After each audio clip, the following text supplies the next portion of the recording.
वेदांतातील ग्रंथ श्रवण करण्यासाठी आमच्या चॅनलला सबस्क्राईब करा व बेल आयकॉन दाबायला विसरू नका.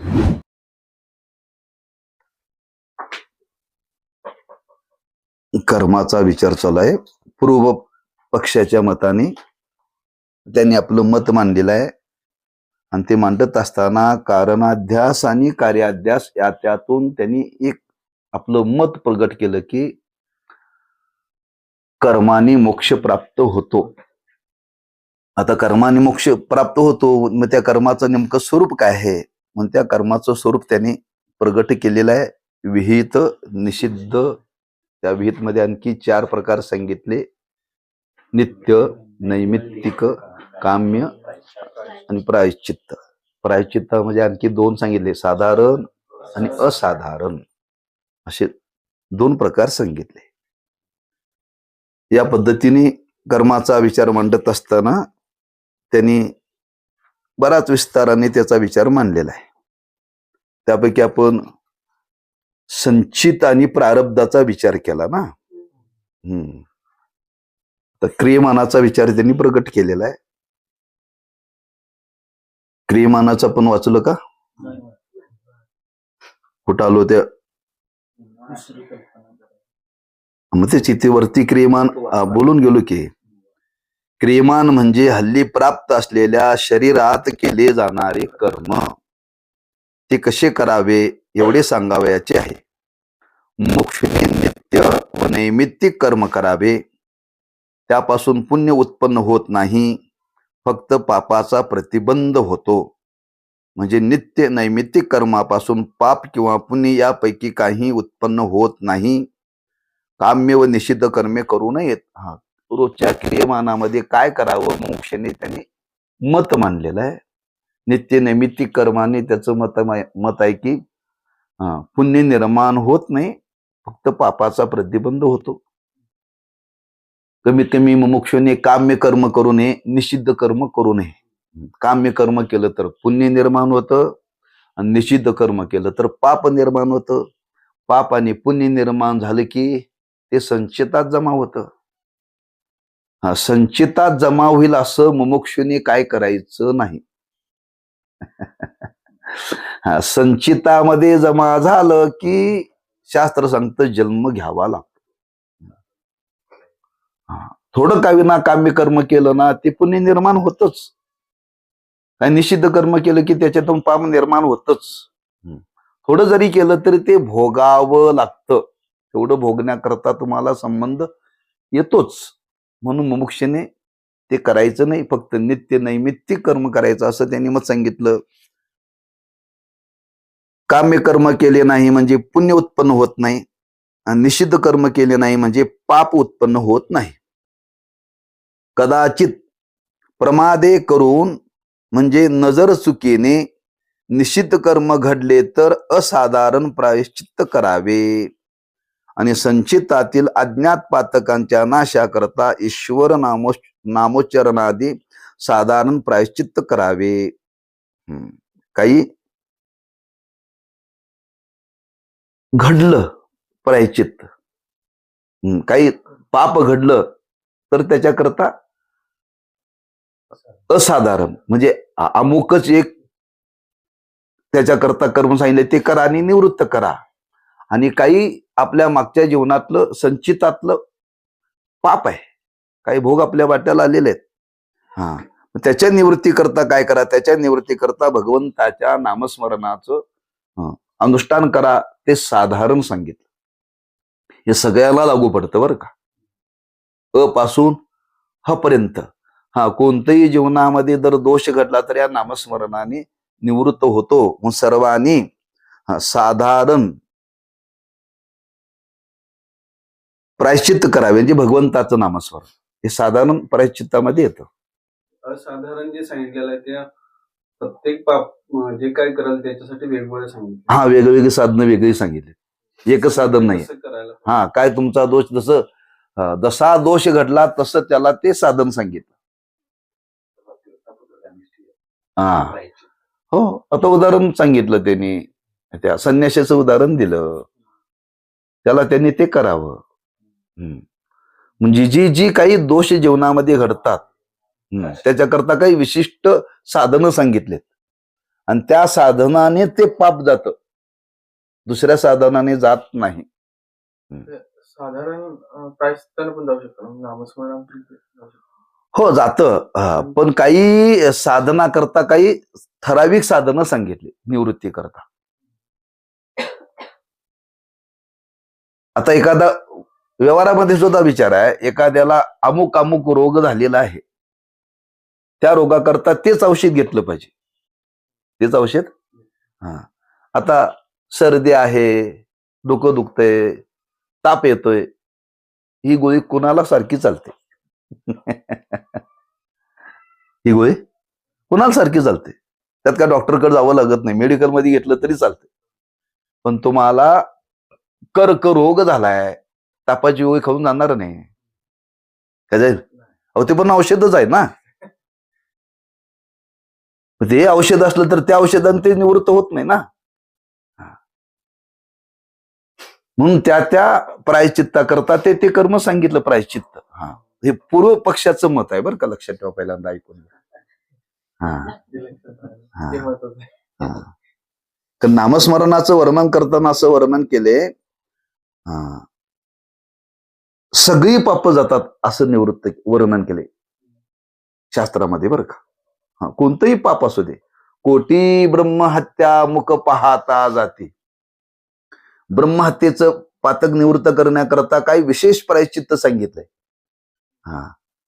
पण संतांनी शास्त्राने सांगितलं नामस्मरणाने सुद्धा ते जातं, नामस्मरणाने सुद्धा ते जातं. पण ते नामस्मरण कसं केलं पाहिजे त्याला विधी सांगितलाय बरं का. सगळी पाप नामस्मरणाने घालवता येतात, पण पूर्व पक्षाने इथं मत मांडलेलं आहे, त्यांनी काही विभागणी केलेली आहे. आता हेच नित्य नैमित्तिक कर्म केल्याने तो पुण्य निर्माण होत नाही असं पूर्व पक्षांनी मत केलेलं आहे.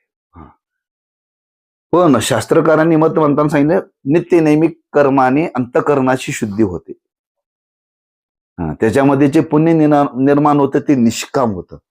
आणि निष्काम पुण्य हे प्रपंचाला उपयोगी पडत नाही, हे उद्धाराला उपयोगी पडतं, अंतःकरणाच्या शुद्धीला उपयोगी पडतं. हे प्रपंचाला उपयोगी पडत नाही म्हणून हा म्हणतोय काय तिथं निर्माणच होत नाही म्हणतोय हा, बरं का. तुम्ही देवाची पूजा केली तर तुम्हाला पोट भरणार नाही तुमचं, पण त्याच्यातून निर्माण होणारं पुण्य मात्र तुम्हाला समाधान देणार बरं का. समाधान देणार. लोक म्हणतात कुठं भजन करून पोट भरतंय, पण पंढरपूरची वारी करून, अरे पोट भरण्याकरता ते नाहीच आहे ना. मिळालेलं समाधान कायम राहावं याच्याकरता येते. आपल्या जीवनातलं समाधान कधी जाऊ नये याच्याकरता ती साधना सांगितली. पण लोकांचे काय याच्यापासून काय मिळत असेल तर करायचं ना, त्याच्याकरता ते नाही आहे. म्हणून पूर्व पक्षांनी मत मानलेलं आहे. साधारण आणि असाधारण काही आपल्या जीवनामध्ये अशी पाप घडली तर त्याच्याकरता ते कर्म करावं. आणि आपल्या जीवनामध्ये काय आता संचितातलं काही पाप आहे ते नामस्मरणाने घालवता येतं. काही जर प्रबळ असेल तर ते भोगूनच संपवावं लागतं बरं का, भोगूनच संपवावं लागतं.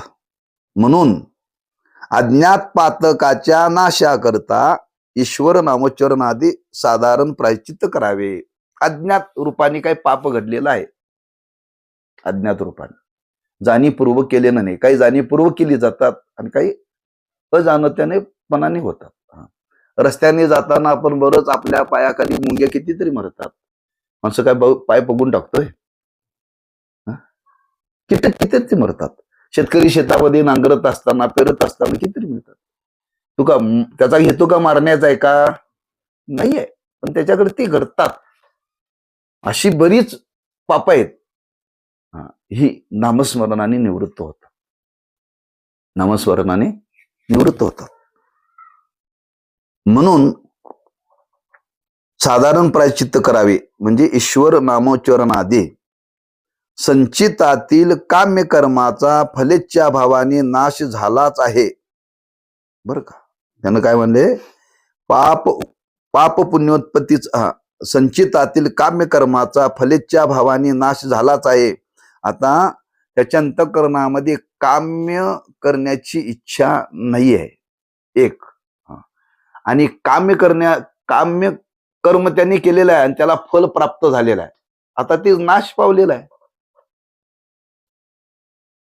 काही तुम्ही अपेक्षा ठेवून कर्म केले आणि त्याची तुम्हाला फल मिळाली, मग ते तुमच्या संचितातलं संपलं ना. तुमच्या संचितातलं संपलं, त्याचा संबंध राहिला नाही म्हणतो ते आता. काही तुमची फलं भोगून संपली, ती संपली आता संचितातली. संचितातली संपली, आता ती तुम्हाला पुन्हा भोगायला येणार नाहीत. एकदा शिक्षा भोगून आला, पुन्हा तुम्हाला आता तुरुंगात टाकणार आहेत का? नाहीये. तुम्ही पुन्हा केलं तर आता तुम्ही करणार नाही ना. पण पूर्वी केलेलं आहे ते भोगले, आता ते तुम्हाला पुन्हा भोगायला येणार नाही, ते भोगून संपलं असं त्यांना सांगितलेलं आहे. फलेच्या भावाने नाश झालाच आहे. अशा रीतीने पाप पुण्य उत्पत्तीचा प्रतिबंध झाला असता मुमुक्षु मुक्त होईल, किंवा असेही मानावे की मुमुक्षने फल फक्त नित्य नैमित्तिक कर्मच करावे. जो मुमुक्ष आहे त्याच्या जीवनामध्ये आता मागच्या संचितातील पाप पुण्याचा संबंध राहिला का? त्यांनी भोगून ते संपवलंय, भोगून तो संपवलंय. आता नित्य नैमित्तिक कर्म करतोय तो, आणि ती नित्य नैमित्तिक कर्म करत असताना त्याच्यामध्ये पाप पुण्य निर्माण होत नाही. म्हणजे मागचं संपलंय, आता पुढचं निर्माण होणार नाही. मग त्याला आता मोक्ष व्हायला का हरकत आहे? त्याला आता मोक्ष व्हायला काय हरकत आहे, असं त्यांनी मत केलं. भोगून संपलं ना, आता तो नवीन पापही करणार नाही आणि पुण्य करणार नाही. म्हणून ते संचितामध्ये होतं ते भोगायला आलं, ते प्रारब्ध ते भोगून संपवलं. आता पुन्हा ते भोगायला भोगून संपलंच हो. आता तो नवीन करणारच नाही ना, नवीन करणार नाही. त्यामुळे तो काम्यकर्मे करणार नाही आणि निषिद्ध कर्मे करणार नाही. बरं, रोजच्या वाट्याला आलेलं कर्म करत असताना तो नित्य आणि नैमित्तिक कर्म करणार आहे. त्याच्यातून पाप पुण्य निर्माण होत नाही. मागचं संपलं, पुढं निर्माण होणार नाही. आता भोगण्याकरता काय शिल्लक राहिलं नाही, तर त्याला मोक्ष व्हायला काय हरकत आहे? लक्षात आलं का? येतं का लक्षात? पण रामाबरोबर लक्ष्मण असतो बरं का. रामाला सोडून काही लक्ष्मण नसतो. म्हणून तर प्रभू रामचंद्राला वनवास सांगितला का लक्ष्मणाला सांगितला?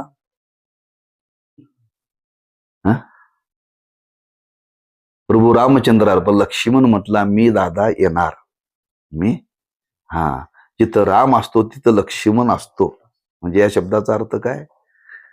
जिथं ज्ञान असतं तिथं ऐकणाऱ्याचं लक्ष असतं.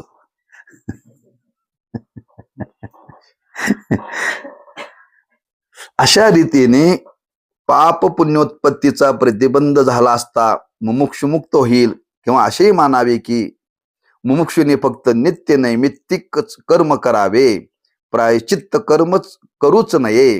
कारण वेदांत मतात ज्ञानाच्या संचित कर्माचा ब्रह्मज्ञानाने जसा नाश अंगीकारला आहे, त्याचप्रमाणे निषिद्ध व काम्य कर्म न करता नित्य नैमित्तिक कर्म करणाऱ्या मोक्षच्या संचित कर्माचा नाश होतो, असे आम्ही म्हणतो.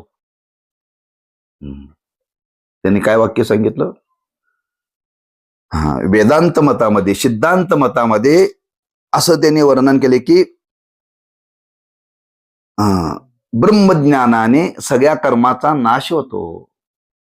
ब्रह्मज्ञानाने सगळ्या कर्माचा नाश होतो.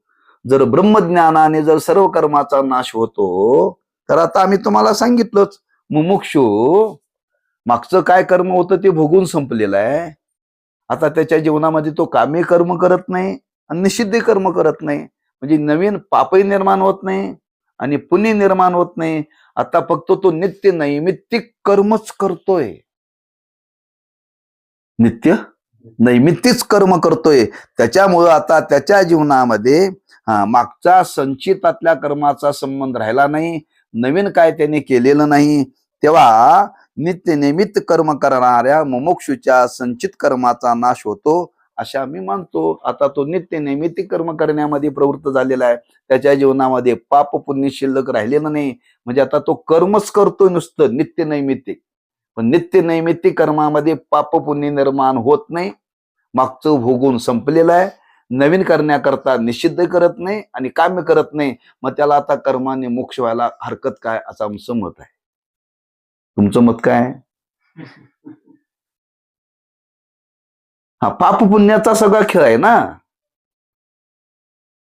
पाप पुण्याचा, हा, पाप पुण्य जोपर्यंत आहे तोपर्यंत आपल्याला जन्म घ्यावे लागतात, लक्षात ठेवा. आणि पाप आणि पुण्य कर्मातून निर्माण होतं. कर्म करायचे का माणसं थांबत नाहीत. कर्म करण्याचं चालूच आहे माणसाच्या जीवनामध्ये, तो थांबत नाही. मागचं भोगत असताना पुढचं निर्माण करतोय माणसं. आता भोगत असलो तरी आपण गप बसलेलो नाही. मुकाट्यानं भोगावं, भोगून आपल्या ठेचा लागल्यात, आता इथून तरी पुढे करू नये असं माणसं जाग होत नाहीत. जाग होत नाहीत. आणखी पुन्हा कर्म करण्याकरता प्रवृत्त होतात ना. तुकोबांनीच वर्णन की किती वेळा जन्मा यावे, किती व्हावे फजित. आतापर्यंत किती फजित झाली विचार करा ना. फजिती झाली रे पुष्कळ झाली की, आता तरी जाग व्हा की. एवढं भोगत आलो, एवढी फजिती झाली जन्माची मरणाची, आता इथून तरी पुढे आपल्या वाट्याला येऊ नये. जागा राहा ना. आपण कोणी जागा आहे? फक्त मुमुक्षू जागा आहे तो म्हणतोय. फक्त तो मुमुक्षूच आहे. आणि मुमुक्षूच असल्यावर त्याच्या जीवनामध्ये आता पाप पुण्याचा संबंध राहिला नाही. पाप पुण्य ज्याच्या जीवनातलं गेलं म्हणजे तो मुक्त झाला, हो, अतीत झाला. तुकोबांनी वर्णन केले सिद्धांताच्या दृष्टीने. तुका म्हणे आम्ही झालो अग्निरूप लागो नेदी पाप पुण्य अंगा. आता आम्ही ज्ञानरूप झालो. आता आमच्या जीवनामध्ये कर्माविषयी तादात्म्य राहिलं नाही. आता आम्ही जरी कर्म केलं तरी त्याच्याविषयी तादात्म्य नसल्यामुळं त्याच्यातून पुण्यही निर्माण होत नाही आणि पापही निर्माण होत नाही. तुकोपर्यंत लागो नेदी पाप पुण्य अंगा. मग काय संचितातलं ते आता मी भोगायला लावलंय, ते भोगून संपणार आहे. पण नवीन आम्ही आता काय केलेलं नाही. आम्हाला ज्ञान झालं आणि त्या ज्ञानाचा परिणाम की आता इथून पुढे आमच्या जीवनामध्ये होणारं कर्म, त्या कर्मातून पापही उत्पत्ती नाही आणि पुण्यही उत्पत्ती नाही. हेच कर्माच्या बाबतीत घडायला का हरकत आहे, असं आमचं मत आहे. असं आमचं मत आहे. म्हणून असे आम्ही म्हणतो. किंवा अशी कल्पना करावी की संचितातील काम्य व निषिद्ध कर्मे आणखी एक जन्म मुमुक्षु देतात. आमची आणखी कल्पना असा आहे, जो या मार्गावरती आलेला मुमुक्ष आहे त्याला ह्या जन्मामध्ये ती भोगून संपलं नाही, त्याला अनेक जन्म मिळेल भोगायला. तो नवीन काय करणार नाही. मागचं काम्य आणि निषिद्ध कर्मातला भोग शिल्लक राहिलाय. भोग शिल्लक राहिला. ह्या जन्मात तो संपलेला नाही. आता तो जन्म मिळणार, ह्याने काय केलेलं नाही. मागचं शिल्लक राहिलेलं आहे, तो भोगण्याकरता अनेक जन्म मिळेल. अनेक जन्म मिळेल आणि त्या जन्मात भोगून पुढे त्याची व्यवस्था होईल ना. म्हणजे भोगायचं शिल्लक राहिलं म्हणून जन्म आहे, नवीन केलं म्हणून जन्म नाही, असं त्याला सांगायचं आहे.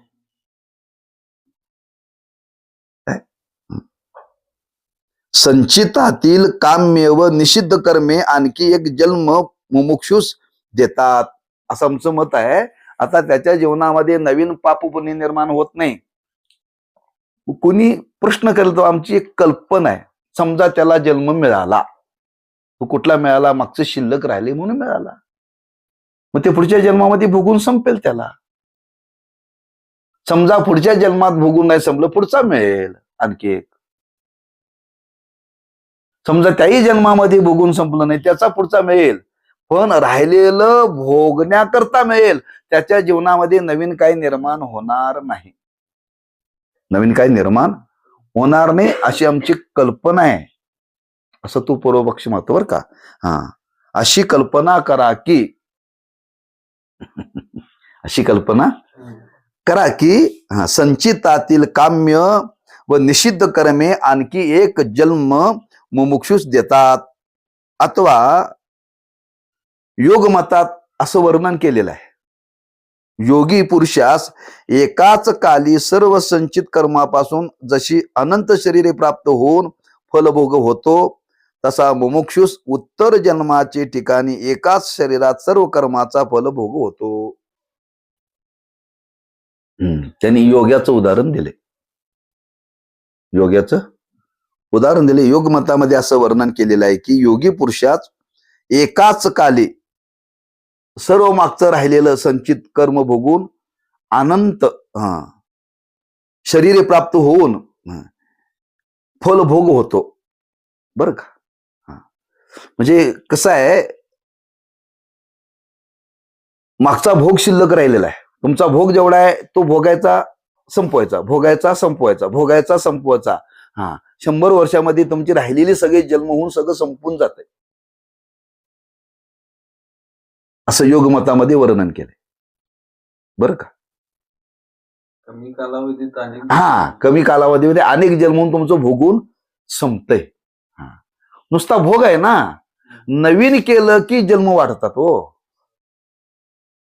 नवीन केलं की जन्म मरणाची परंपरा वाढते. आता तो नवीन काय करत नाहीये, मागचं शिल्लक राहिलेलं, मागचं शिल्लक ते फक्त भोगून संपवायचं आहे. मग ते भोगण्याकरता फार वेळ लागत नाही. संपला की पुढचा, संपला की पुढचा, संपला की पुढचा, असं योग मतामध्ये वर्णन केले. त्याला एकाच कालामध्ये अनेक शरीर घेऊन ते भोग संपवता येतो. पुराणात आलेलं आहे की एक योगी अनेक शरीर धारण करू शकतो. हो, असं करून पण हो, तेच ना, तीच पद्धत सांगितलेली आहे. म्हणजे अनेक जन्मातला भोग योगी एका जन्मामध्ये अनेक शरीर घेऊन तो संपवू शकतो, असं योग मतामध्ये वर्णन केले. का? त्याच्या जीवनामध्ये पुढचा कर्मभोग नवीन त्यांनी निर्माण केलेला नाहीये. निर्माण केलेलं नसल्यामुळं मागचं भोगून संपवायला काही वेळ लागत नाही. आमचं कसं चाललंय, पहिलं संपत नाही तोपर्यंत पुढचं तयार करून ठेवले. हो, पण पुढचं एवढं केलंय, मागचे अनंत भोग आहेत त्याच्यापेक्षा अनंत पटीने आपण पुढची निर्माण केले, अनंत पटीने. म्हणून तर त्यांनी सांगितलं ना, अहो एक तुम्ही ज्वारीचा दाना पेरला पण एका कणसाला हजारो दाणे लागतात ना, एवढी तुम्ही व्यवस्था करून ठेवली ना पुढची. हे मुमुक्षूच्या बाबतीत नाही ना, ते मुमुक्षूच्या बाबतीत नाही. का? तो आता कुठलंच फलेच्या ठेवून कर्मच करत नाही, निर्माण होण्याचा संबंधच येत नाही. तसंच योग मतात जसं वर्णन केले, एकाच कालामध्ये अनेक संचितातला भोग घेऊन अनेक शरीर घेऊन ते भोगून संपवता येतं. तसं आमचं मत आहे, मुमुक्षुच उत्तर जन्माची ठिकाणी एकाच शरीरात सर्व कर्माचा फलभोग होतो. उत्तर म्हणजे शेवटचा जन्म त्याचा. म्हणून ब्रह्मलीन रंगनाथ महाराज प्रभणीकर गुरुजी सांगायचे, आपल्याला या जन्मामध्ये ब्रह्मज्ञान निर्माण करण्याची इच्छा निर्माण झाली, समजावं आपले जन्म संपत आलेत. बरं का? आणि या जन्मात जर ब्रह्मज्ञान झालं तर समजा आपला शेवटचा जन्म आहे. बरं का? सांगायची कीर्तनात गुरुजी, या जन्मामध्ये आपल्याला ब्रह्मज्ञान झालं ना, समजावं आपला शेवटचा जन्म आहे, पुन्हा आपल्याला आता जन्माला यावं लागणार नाही. तेच उत्तर त्यांनी पूर्वमक्षाने दिले. ज्या अर्थी त्याला या जन्मामध्ये ब्रह्मज्ञान प्राप्त करण्याची इच्छा निर्माण झालेली आहे, त्या अर्थी समजावं त्याचा शेवटचा जन्म आहे त्याचा, असं गुरुजी सांगायचे कीर्तनात, परभणीकर गुरुजी. तेच यांनी पूर्वपक्षांनी मत मांडलेलं आहे. मुमुक्षुत उत्तर जन्माच्या ठिकाणी एका शरीरात सर्व कर्माचा फलभोग होतो, त्याचा शेवटचा जन्म आहे हा. आणि या जन्मामध्ये सगळा त्याचा मागचा संचितातला भोग भोगून त्याला संपवता येतो. पुन्हा त्याला आता जन्म घ्यायचा नाही, जन्म घ्यायचा नाही. जन्म मरणाची परंपरा खंडित कायमची होणं यालाच मोक्ष म्हटले. हो, प्रवास संपला, मुक्कामाला, कायमच्या मुक्कामाला तुम्ही गेला. तुका पंढरीशी गेला, पुन्हा जन्मा नाही आला, मुक्त झाला. जन्म नाही रे अनेक तुका म्हणे अजिबात, पण आता जन्म नाही, यालाच मोक्ष म्हणतो, यालाच मुक्ती म्हटलेलं आहे. असं काय ते मोक्षाचं असं काय हे विशेष असं काय रूप असं काही नाही आहे. हा पाप पुण्याचा नाश होणं, संपणं, आता भोगून संपवायचा आहे.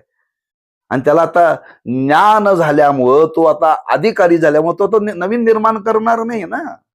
हा शेवटचा जन्म, त्या शेवटच्या जन्मामध्ये म्हणजे उत्तर जन्म सांगितला, त्या उत्तर जन्मामध्ये तिथं राहिला सगळा भोग संपतो. जसं योग मतामध्ये वर्णन केले तसंच ह्या जन्मामध्ये घडायला का हरकत नाही असं आमची कल्पना आहे, असं आमचं मत आहे, असं पूर्व पक्षाने वर्णन केलेलं आहे.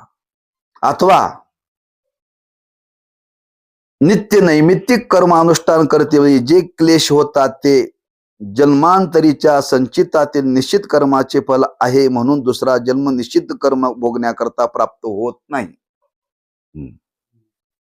बर काय त्यांनी सांगितलं बघा, लक्ष ठेवा. आता आपण नित्य नैमित्तिक कर्म करायला लागलोय. मुमुक्षू नित्य नैमित्तिक कर्म करण्याकरता प्रवृत्त आहे. नित्य नैमित्तिक कर्म करत असताना आता आपल्या वाट्याला दुःख आलंय का नाही, क्लेश आलेत का नाही, कुठलं आहे मागचं संचितातलं त्याच्या वाट्याला आलंय, ते भोगून संपवायचे. लोक म्हणतात ना, आता आम्ही देवाचं भजन करावलंय तर आमच्या वाट्याला दुःख का? अरे मागचं आहे, लगेच तासभर भजन केलं म्हणून लगेच संपेल मागचं. आता आम्ही ठरवलंय काय करायचं नाही, आता आपण नामस्मरण करावलंय की नाही, आम्ही ठरवलं आता आयुष्यभर नामस्मरणच करायचं आहे. आयुष्यभर नामस्मरण म्हणजे नित्य कर्म करणार तुम्ही. हा पण मागचं एवढं करून जर तुमच्या वाट्याला काही दुःखाचे प्रसंग जर येत असतील तर ते मागचे संचितात ते लक्षात ठेवा, असं त्यांनी सांगितलं. मागचं संचितात बरं, आताच नाहीये, मागचं. बरेच लोक प्रश्न करतात, अहो आम्ही एवढं देवाचं नामस्मरण करतो, आमच्याच वाट्याला असं का? अरे मागचं केलं कोणी बघायचं का? वरच्यावर जाईल ते. म्हणजे आता आम्ही जरी नीती धर्माला धरून वागत असलो तर आम्हाला फार त्रास होतो, फार दुःख होतं, फार अपमानाने जगावं, हे मागचा संबंध आहे. काही लोक सोडतात. एवढं नामस्मरण करून जर आमच्यातलं दुःख जात नाही तर कशा करता करायचं? अरे मागचं केलं कोणी भोगायचं? शास्त्राने वर्णन केले, कोटी जन्म जरी झाले तरी ते भोगूनच संपवावं लागतं. कर्माचा नाश भोगा वाचून होत नाही, होत नाही. शास्त्रामध्ये वचन आहे त्याला, कोटी कर्म कल्पांतापर्यंत जरी गेलं तरी, श्लोक आहे संस्कृतमध्ये, त्याचा नाश होत नाही, भोगूनच संपावं लागतं. म्हणून एखादा मुमुक्षी आता त्याच्या जीवनामध्ये तो नित्य आणि नैमित्तिक कर्म करण्याकरता प्रवृत्त झालेला आहे, दुसरं काही तो करत नाही, मुमुक्ष आहे. मग त्याच्या जीवनामध्ये दुःखाचे प्रसंग येतात का नाही, हे कुठून आले? मागच्या संचितातला भोग आहे, हे समजावं बरं का. म्हणून नित्य नैमित्तिक कर्म अनुष्ठान करते वेळी जे क्लेश होतात ते जन्मांतरीच्या संचितातील निश्चित कर्माचे फल आहे. म्हणून त्याच्यामध्ये दोन भाग केलेत. जर दुःखाचे प्रसंग आले तर समजावं निश्चित कर्माचं फल आहे, आणि चांगले पुण्याचे भोग आले तर समजावं विहित कर्माचं फल आहे. म्हणजे दुःखाचे प्रसंग आले तर समजावं वाईट कर्म केले त्याचे फल आहे, आणि काही पुण्य आपल्या वाट्याला आले तर समजावं मागं केलेलं चांगलं कर्म त्याचं फल आहे. आता जे कर्म करत आहे त्याच्याशी आणि पूर्व जे झालेलं त्याच्याशी काय संबंध? काही संबंध नाही. मागचंच आमदाला भोगता भोगता संपेना झालंय.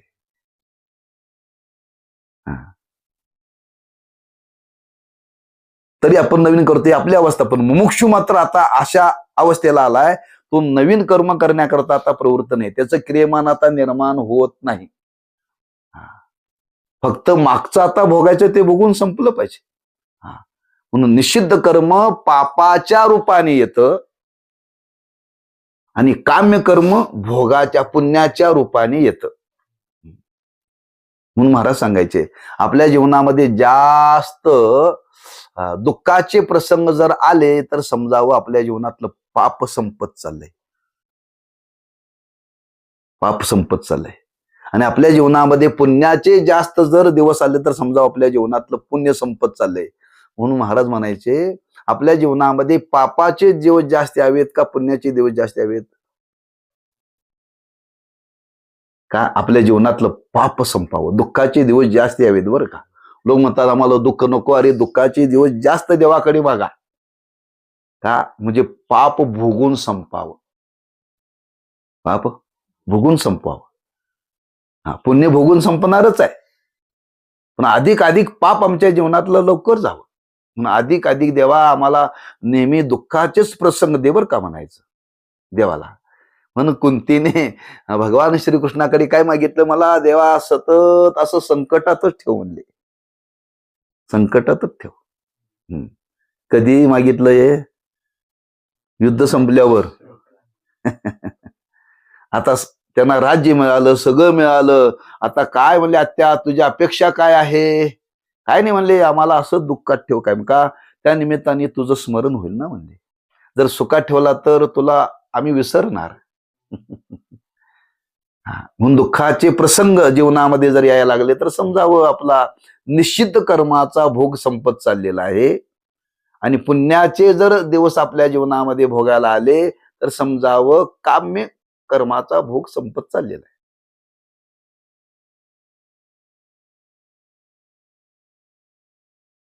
म्हणून नित्य नैमित्तिक कर्मानुष्ठान करतेवेळी जे क्लेश होतात ते जन्मांतरीच्या संचितातील निश्चित कर्माचे फल आहे. म्हणून दुसरा जन्म निश्चित कर्म भोगण्याकरता प्राप्त होत नाही. आता या जन्मामध्ये जर दुःखाचे प्रसंग जास्त आले समजावं आता या जन्मात भोगून संपणार, आता पुन्हा आपल्या वाट्याला दुःख येणारच नाही ना. पुन्हा जन्म घ्यायचा संबंधच नाही. अधिक अधिक जर दुःख यायला लागलं तर समजावं संपत चाललंय, संपत चाललेलं आहे. एकदा कर्ज काढलं, एकदा कर्ज काढल्यानंतर पहिला हप्ता मोठा असतोय बरं का. त्यानंतर पुन्हा हळूहळू हप्ते कमी कमी होत येतात. हे कुठपर्यंत तुम्ही जर पुन्हा नवीन कर्ज नाही काढलं तर हे संपून जातंय बरं का. पण आम्ही काय करतो, रिन्यू करतोय कर्ज. पतसंस्थेमध्ये जाते, पतसंस्थे माणसं घराकडे येतात, अहो ते तुम्ही भरा. ते म्हणतोय माझं काय भरणं झालं नाही, रिन्यू करा. म्हणजे पुन्हा आणखी ते सुरू बरं का. जसं कर्ज फेडलं ना तर ते रिन्यू केलं जातं, तसंच आमच्या जीवनात चालेल, रिन्यूच पुन्हा पुन्हा.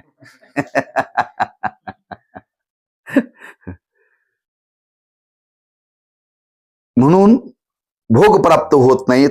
आता जे संचित काम्य आहे ते आणखी एक जन्म किंवा एकाच काली अनंत शरीरे प्राप्त करून देते. उत्तर जन्मात मुमुक्षु दुःखाचा क्लेश होत नाही, केवळ सुखभोग होतो. समजा दुःखाचे प्रसंग जास्त आले तर त्याच्या जीवनातलं दुःख संपून गेलं, आता पुण्य राहिलेलं, आता त्याच्या जीवनामध्ये दुःख येणार नाही, केवळ सुखाचीच अवस्था. समजावं आता काम्य कर्मातला भोग शिल्लक राहिलाय, फक्त आता पुण्य भोगायचं आहे. असं घडत नाही, त्यांनी कल्पना केल्या. ते कसं आहे, एकदा पाप एकदा पुण्य, एकदा पाप एकदा पुण्य, असं ती मिश्रितच भोगायला येते. हो, केवळ दुःख भोगायला येते, दुःख भोगून संपलं की आता केवळ सुख भोगायला येतंय, अशी त्यांनी कल्पना केली आहे. असं होत नाही, ते दोन्ही येतं बरं का. कधी दिवसात सुखाचाही प्रसंग येतो, काही दुःखाचाही प्रसंग येतो. केवळ सुखाचा दिवस जात नाही, ते दोन्ही भोग घडत जातात. पण यांनी कल्पना केली, ते म्हणतोय केवळ पुण्य भोगून संपलं, आता पाप पुण्य राहिले, पाप भोगून संपलं, आता त्याच्या जीवनामध्ये दुःखाचे प्रसंग येणार आहे, फक्त सुखाचेच येतील. म्हणजे आता पाप संपलं, आता पुण्य राहिले, आता ते पुण्य भोगण्याकरता त्याला अनेक जन्म मिळतील, अनेक शरीर मिळतील, ते भोगून संपवणार तो. आता शिल्लक पुढं काय राहणार आहे. म्हणून अनेक जन्म किंवा एकाच काली अनंत शरीर प्राप्त करून देते. म्हणून उत्तर जन्मात मुमुक्षु दुःखाचा क्लेशही होत नाही, केवळ सुखोपभोग होतो. कारण जन्मांतरीच्या फक्त विहित संचित कर्मानेच प्रस्तुत ते शरीर प्राप्त झाले आहे. जन्मांतरीचे संचितातील निश्चित कर्म तर पूर्वजन्मातच नित्य नैमित्तिक कर्मानुष्ठानाच्या क्लेशाने भोगून संपले आहे. त्यांनी दोन विचार मांडलेत. पाप भोगून संपलेला आहे, आता फक्त पुण्य राहिलेलं आहे. आता पुण्य भोगण्याकरता त्याला फक्त जीवनामध्ये सुखाचेच दिवस येणार, ते भोगून आता संपवायचं आहे. पाप तर संपलं, आता सुखाचे दिवस आले म्हणजे तो पुण्य भोगून संपवायचं आहे. आणि पुण्य भोगून संपत असताना आता तो नित्य नैमित्तिक कर्म करतोय, तेव्हा पुढे काय निर्माण होऊन याचा संबंधच नाही. म्हणून नित्य नैमित्तिक कर्मानुष्ठानाच्या क्लेशाने भोगून संपवले आहे. अशा रीतीने प्रायश्चित्त कर्म न करता केवळ नित्य नैमित्तिक कर्मानुष्ठानानेच मोक्ष होतो, असा कर्मवादीचा सिद्धांत आहे. असा सिद्धांत आहे हा. का पापही राहिलं नाही, पुण्य राहिलं नाही. पाप पुण्य संपलं म्हणजेच मोक्ष हो. तिथं पाप पुण्याचा संबंधच नाही. पाप पुण्याचा संबंध नाही, केवळ सुखाची अवस्था, केवळ सुखरूपता, केवळ सुखरूपता, पाप पुण्याचा संबंध नाही. अशी अवस्था या कर्माने प्राप्त करता येते, असं कर्मवादीचा सिद्धांत आहे. म्हणजे कर्माने मोक्ष होतो. एक जन्म भोग झाला म्हणजे मोक्ष होतो. या भविवाद म्हणतात, एक भविवाद बर का. समजा आता त्याचा उत्तर जन्म आलेला आहे, फक्त त्याच्या जीवनामध्ये काय राहिलेलं आहे, थोडासा भोग शिल्लक राहिलेला आहे. थोडासा भोग शिल्लक राहिलेला आहे आणि तो भोग संपला की त्याला आता मोक्षच मिळणार आहे, असं ज्यांनी मत मांडलं त्या मताचा त्यांनी विचार मांडला, त्याला एक भविवाद मत म्हणतात. असे काही मत मानणारी माणसं आहेत, असे काही वाद घालणारी माणसं आहेत.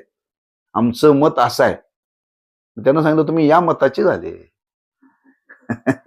या मताचे त्यांचं मत आहे की त्या कर्म मार्गामध्ये कर्माची संगती लावताना काही कर्मवादीने अशी संगती लावलेली आहे. आणि अशी ज्यांनी संगती लावली, भोगून संपले, पण आता थोडासा भोग शिल्लक राहिलाय, ते भोग संपला की त्याला आता मोक्षच आहे, असं ज्यांनी मत मांडलं त्याला एक भविवाद मत म्हटलेलं आहे. अशी बरेच अनेकांची मत आहेत ना. मताचा विचार पुष्कळ आहे, पुढे फार विस्ताराने केलेला आहे मतांतराचा बरं का. पण ज्याला खरंच हे फक्त ऐकून घ्यायची मतं, त्याच्या भानगडीत पडायचं नाही आपण. संतांनी वर्णन केले, बहुतांची बहुत मते अवघी रीते पोकळ. त्याला काय अर्थच नाही म्हणतात तुकोबार. आता या मताचा काय आपल्याला काय वाद घालण्यात अर्थ आहे. यांनी मत मांडलं, हो ठीक आहे, तुझं मत तुझ्या संग, त्याच्या नादाला पण लागायचं, पोकळच आहे, त्यातून काय मिळणार, त्याच्याशी वाद घालून आपल्याला काय मिळणार आहे. तुमचं मत असं आहे ना, ठीक आहे, तुमच्या मताप्रमाणे तुम्ही जा. आमचं मत सिद्धांताचं असं आहे बघा. तुमचं मत ठीक आहे, तुम्ही त्याप्रमाणे करा ना, पण त्याच्याशी आपण त्याला सांगायला गेलो, आपलं तो ऐकणार आहे का. बरं, त्याच्याप्रमाणे ते खरंच आहे का, तो मानतो, पण शास्त्राला त्यांनी मान्यता आहे का. मग तो पर्यंत ती सगळी पोकळच आहेत ना, त्याच्यापासून काय फल मिळणार नाही. कशाला त्यांच्या नादाला लागता वाद घालायला. काही मिळणार तर नाही, उलट आपल्या शरीरातली शक्ती कमी होईल भांडून. कशा करता भांडावं, काय भांडण्यात अर्थ आहे. काही माणसं इष्टीत जागे करता भांडतात, जागा पाहिजे म्हणून. आम्ही लोकांना म्हणतो त्या जागे करता भांडण्याकरता एवढं रक्त आटवण्यापेक्षा हेच भांडण तुम्ही सीमेवरती जाऊन भांडा ना, काहीतरी ते देशाला उपयोगी पडेल. त्या भांडणाचा फायदा काय तुमचा. 1 तासाच्या प्रवासाकरता मी बसणार, मी आधी टाकलंय, काय फायदा का त्याचा आहे का. पर त्या भांडणामध्ये दोघांचं रक्त आटलं का नाही, हे रक्त आटवा देशाच्या संरक्षणाकरता आटवा ना, काहीतरी त्याला तुम्हाला फल तरी मिळेल. याच्यातून काय मिळणार आहे. पण कशा करता तरी माणसाने भांडू नये. मग तसं त्याचं मत आहे. अशा रीतीने कर्माने मोक्ष होतो, म्हणून बंधाच्या निवृत्ती करता ज्ञानाचे प्रयोजन नाही, म्हणून ग्रंथारंभ निष्फल आहे. त्यांनी शेवटी आपल्यावरती खापर फोडलंय. कर्म सिद्धांताप्रमाणे आमचं मत आहे, कर्माने मोक्ष होतो. तुम्ही ज्ञानाने सांगता, आमचं मत आहे कर्माने होतो. तुम्ही ज्ञानाने सांगता तेव्हा तुमच्या ग्रंथाची गरजच नाही ना आम्हाला. ग्रंथाची गरजच नाही म्हणून आपण वाचतच नाही. का महाराज पुन्हा सांगणारच आहेत, कशाला वाचायची? ते फक्त निष्फळ म्हणतोय, गरज नाही. तसं फक्त आम्ही गरज म्हणजे का वाचायची गरज नाही, सगळं सांगणारच आहे तुम्ही, कशाला? ज्ञानापासून ही मोक्ष होतो असे मानले तर त्याचे मुख्य फल आहे असे म्हणता येत नाही. जसे नील पितादी रूपाचे ज्ञान नेत्रेंद्रिया वाचून दुसऱ्या कशाने होत नाही, म्हणून रूपाचे ज्ञान ही नेत्राचे फल आहे. तसे तर ज्ञाना वाचून दुसऱ्या कोणत्याही उपायाने मोक्ष झाला नसता तर ज्ञानाचेच फल मोक्ष म्हणता आला असता. पण वर सांगितल्याप्रमाणे कर्माने मोक्ष होतो म्हणून ज्ञानाचे मुख्य फल मोक्ष नाही. याकरता ग्रंथारंभ निष्फल आहे. ग्रंथारंभ निष्फल आहे. कारण कर्माने होतो आम्ही तुम्हाला पटवून दिलं, त्यांनी उदाहरण दिलं. तुम्हाला आता रूप पाहायचं आहे. नील पितादी रूपाचं ज्ञान कशाने होतं? नेत्रेंद्रियाने. डोळ्यानेच रूप पाहता येतं, बाकी कशाने पाहता येत नाही. कशाने होत नाही म्हणून रूपाचे ज्ञान ही नेत्राचे फल आहे. डोळ्याने रूप पाहतायत, फक्त डोळ्याचा त्याचा संबंध आहे हो, पण कानाचा संबंध वेगळाच आहे ना. डोळ्याने शब्द ऐकता येतो का? नाहीये. तसं तुम्ही सांगता ज्ञानानेच मोक्ष होतं, फक्त एकांगाने तुम्ही बोलताय. म्हणून त्यांनी उदाहरण दिले, फक्त डोळ्यानेच रूपाचं ज्ञान होतं, बाकी ज्याचं ज्ञान होत नाही. तसे जर ज्ञाना वाचून दुसरं कोणत्याही उपायाने मोक्ष झाला नसता मग. फक्त रूपानेच नेत्रानेच रूपाचं ज्ञान होतं, तसं तुम्ही म्हणता ज्ञानानेच मोक्ष होतो असं म्हणता, पण कर्माने होतो ना. कर्माने होतो ना. फक्त डोळ्यानेच रूप पाहता येतं असं तुम्ही म्हणताना, ज्ञानानेच मोक्ष होतो म्हणताना, तसं नाही आमचं मत आहे. कर्माने सुद्धा मोक्ष होतो. आणि कर्माने जर मोक्ष होत असेल तर तुम्ही एवढा ज्ञानाचा खटाटोप कशा करता सांगताय? तेव्हा तुम्ही सांगताय हे निष्फल आहे. एवढं तुम्ही ग्रंथाच्या आरंभापासून हे वर्णन करतायत, ज्ञानाने मोक्ष होतं, हे तुमचं सगळं सांगणं निष्फल आहे असं पूर्व पक्षाने मत प्रगट केलेलं आहे. आमच्या मताने अधिकार्याचा असंभव, विषयाची असिद्धी आणि प्रयोजनाचा अभाव म्हणून संबंधही सिद्ध होत नाहीत. विषयाच्या अभावामुळे ग्रंथाचा व विषयाचा प्रतिपादक भावसंबंध घडत नाही. अधिकार्याने फलाचा अभाव आहे म्हणून प्राप्यप्रापक भावसंबंध, तसाच अधिकार्याने विचार्यात कर्तृत्व भाव संबंध घडत नाही. ज्ञानाची निष्फलता आहे म्हणून ज्ञान आणि ग्रंथ याचा जन्यजनक भाव संबंध घडत नाही. ती ज्ञानाची निष्फलता कशी आहे ते पहा.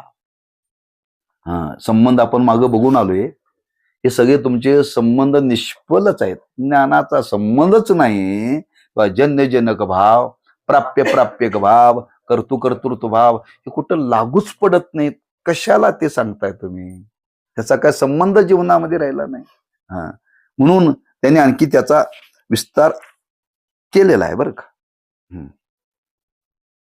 त्याचा विचार पुढच्या पाठात बघू. थोडं त्याने आणखी मत प्रगट केलेलं आहे.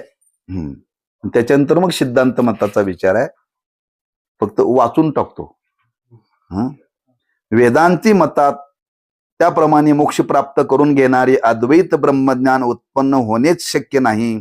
कारण जगात असणाऱ्या प्रत्येक वस्तूपासून काहीतरी फल प्राप्त होते. निष्फळ अशी वस्तू उत्पन्न होत नाही. पुष्कळ वस्तू निष्फळ उत्पन्न झाल्या आहेत असे लोकांस वाटते, परंतु सूक्ष्म विचार केला तर त्या सर्व वस्तूस फल आहे. माशा अंगावर बसल्या किंवा डास चावले तर हे प्राणी किंवा अशाच तऱ्हेचे कोळ्याची जाळी वगैरे पदार्थ निष्फल आहेत असे वाटते, परंतु त्याच्यापासून दुसऱ्यास दुःख होते हेच त्याचे फल आहे. असं निष्फळ काही नाही म्हणतोय तो. काहीतरी फल आहे. डास अंगावरती बसला म्हणजे दुःख आहेच ना. चावणं म्हणजे आहेच की. फल आहेच, असं काही नाही म्हणतो तो. असं एकही नाही की त्याच्यापासून काय फल निर्माण होत नाही, परंतु त्याच्यापासून दुसऱ्यांना दुःख होते हे त्याचे फल. फल शब्दाचा केवळ सुखच असा अर्थ आहे असे नाही. अशी कथा आहे की कोणी एक धनिक पुरुष प्रवास करीत असता डोंगराळ प्रदेशात त्याचे पाठीस एक चोर लागला. चोर भय चुकविण्याकरता तो धनिक डोंगराच्या गुहेत शिरला. चोर गुहेजवळ येतो तितक्यात गुहेच्या तोंडाशी एका कोळ्याने जाळे केले. चोर तेथे आल्यावर त्या गुहेत तो अधिक धनिक गेला असेल असे त्यास प्रथम वाटले, परंतु नंतर असे वाटले की जर या गुहेत तो शिरला असता तर हे कोळ्याचे जाळे मोडले असते. असे आपल्याशीच पुटपुटून चोर पुढे गेला. हे त्याचे पुटपुटणे धनिकाने ऐकले तेव्हा कोळ्याच्या जाळ्याने आज मला जीवदान दिले असे त्यास वाटले. कुणाला? धनिकाला. तात्पर्य, प्रत्येक वस्तूपासून काही ना काहीतरी सुख असो किंवा दुःख असो हे फल आहे. त्यानं उदाहरण दिलंय बरं का. चोर पाठीशी लागला धनिकाच्या, तो परत गुहेत गेला. तिथे उपरंत त्या गुहेच्या तोंडाला एक कोळी नावाचा कीटक होता. त्याने आपलं काम केलं, त्यानं जाळं तयार केलं. तो धावत धावत तिथे येऊपर्यंत ते जाळं तयार झालं. ते विचार त्या गुहेत जर चोर गेला असता तर हे जाळं मोडून गेला, धनिक गेला असता तर मोडून गेला असता. ज्या अर्थी जाळं आहे त्या अर्थी आत गेलेला नाही, चोर परत गेला. धनिक विचार करू लागला, खरंच मी आज वाचलो कोणामुळं? ह्या कोळी कीटकामुळं. ह्याने जर जाळं केलं नसतं तर हे फल नाही का म्हणतोय तो. हे फल आहे का नाही? हा, त्याच्यामुळेच म्हणजे त्यानं ते जाळं रचायचं काम केलं, त्याच्यामुळे मी आज वाचलो ना. हा, त्या चोराच्या मला जे आज दुःख होणार होतं ते दुःख नाही माझ्या वाट्याला आलं, ह्या कोळ्यामुळं घडलं. असं कधी सुखही मिळतं, असे कधी दुःखही मिळतं. असं कोणत्या ना कोणत्या तरी वस्तू प्राप्तीतून सुख दुःख मिळतं. हे फलच आहे, फलच आहे. निष्फळ अशी एकही वस्तू उत्पन्न होत नाही. तुमचे ब्रह्मज्ञान दुःख तर देत नाही, हे तुम्हास कबूल आहेच. पर बंध निवृत्ती करून सुख देते म्हणावे तर बंध सत्य असल्यामुळे दुःखाची निवृत्ती आणि परमानंदाची प्राप्ती ही त्याचे फल नाही. म्हणतोय और ते कोळ्याचं कीटक ते फल देतं, पण तुमचं ब्रह्मज्ञान फल सुद्धा देत नाही म्हणतोय तो. हा, काहीच मिळत नाही म्हणतोय. बरं, बंध निवृत्त करावा म्हटला तर तो सत्य आहे आणि तो ब्रह्मज्ञानाने निवृत्त होत नाही. मग कशा करता? काय फलच मिळत तर त्याच्या नादाला लागा कशाला? तुम्ही याच्यापेक्षा ढेकण आणि डासवरी म्हणतोय तो. डास, हा, ब्रह्मज्ञान दुःख तर देत नाही. काय देत? तुम्ही कीर्तनाला आला आणि एका कीर्तनकाराने कीर्तनामध्ये ब्रह्मज्ञान सांगायला सुरुवात केली. ऐकता ऐकता ऐकणाऱ्याला गाढ झोप लागली. गाढ झोप लागली का? कठीण विषय आला की बुद्धीला ग्रहण करण्याची योग्यता नसते, बुद्धी मंदावते आणि माणूस आपाप झोपला जातो. ब्रह्मज्ञानाने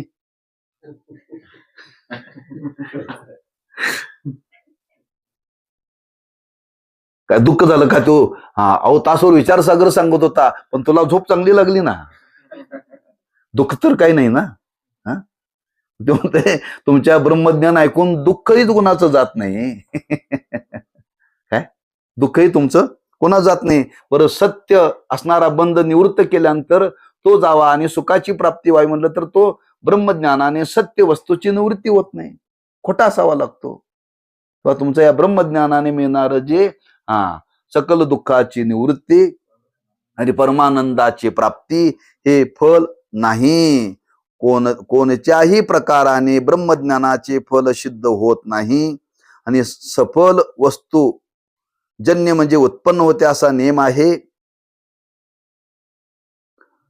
म्हणजे जी वस्तू आहे फल देणारी आहे प्रत्येक वस्तू, असा नियम आहे. ज्ञान सफल नाही म्हणून त्याची उत्पत्ती संभवत नाही. अर्थात ज्ञानाचा आणि ग्रंथाचा जन्यजनक भाव संबंध घडत नाही, म्हणून प्रयोजनाच्या व संबंधाच्या अभावामुळे ग्रंथाचा आरंभ घडत नाही. फलच काय मिळत नाही तुमच्या ग्रंथाचं वाचून? तर कशा करता? म्हणून मी त्या ग्रस्ताने म्हटलं मी विचारसागर 10 वेळा वाचला. विचारसागर 10 वेळा वाचला, त्याच्यापेक्षा 10 वेळा ज्ञानेश्वरी जर वाचली असती तर तुला पुण्य तरी मिळालं असतं.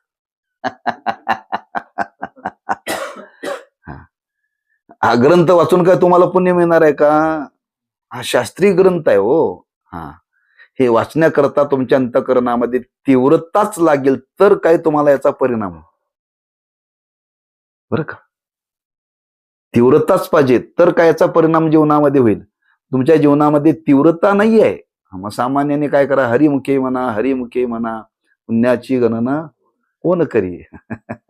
तसं हा पूर्व पक्ष सांगतो की तुमच्या या ग्रंथाने काही उपयोग नाही, तेव्हा हे ग्रंथ वाचण्यापेक्षा ज्ञानेश्वरी वाचा, गाथा वाचा. असे बरेच लोक, कीर्तनकार सुद्धा म्हणतात, कीर्तनकार सुद्धा म्हणतात. हा तुम्ही ज्ञानेश्वरी वाचा, गाथा वाचा. हे वाचून का तुम्हाला पुण्य मिळणार आहे? पूर्व पक्षांनी जे मत मांडले हे जनरल लोकाला धरूनच मांडलेलं आहे. अशी परिस्थिती समाजामध्ये आहे. असा मत सांगणारा जर तुमच्या जीवनामध्ये जर भेटला तर त्याच्या बोलण्याला भुलून तुम्ही बळी पडू नका. तुमच्या आयुष्याचं नुकसान होईल. कारण ही बोलणारी माणसं फार गोड बोलतात बरं का. हा इतकी गोड बोलतात, इतकी गोड बोलतात, लोकाला वाटतंय आमचे महाराज सुद्धा एवढे गोड बोलत नाही, एवढे गोड बोलतात. यांचंच कीर्तन ठेवूया, यांचंच कीर्तन. हा कारण ही पटवून देणारी माणसं फार वाणीनं गोड बोलतात बरं का. हा मग त्या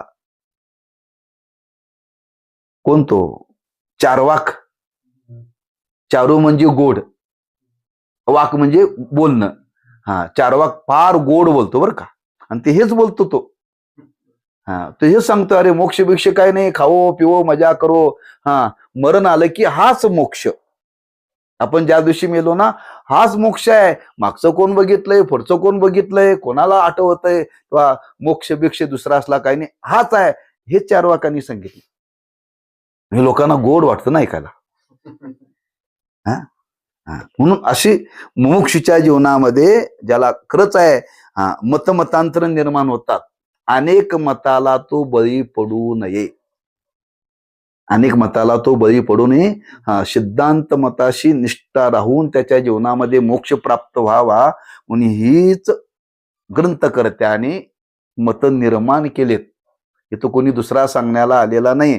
ज्यांनी ग्रंथ निर्माण केले त्यांनीच मत निर्माण केले बरं का. जेणेकरून आपली दिशाभूल होऊ नये. लोकांनी दिशाभूल करण्यापेक्षा आम्हीच तुमची दिशाभूल करून तुम्हाला पुन्हा दिशेवरती आणतो, ही कला या ग्रंथकर्त्यांची आहे बरं का. म्हणून त्यांनी हा पूर्व मताचा विचार म्हणून पुन्हा सिद्धांत मताचा विचार मांडला. एवढं पूर्व पक्षांनी मत मांडलं. आता त्याचं मत काय, कसं खोटं आहे, योग्य आहे की नाही, याचा विचार आता सिद्धांत मताने करायचा आहे. तो पुढच्या पटामध्ये आपण करू. पुंडलिक वरदारी विठ्ठल श्री ज्ञानदेव तुका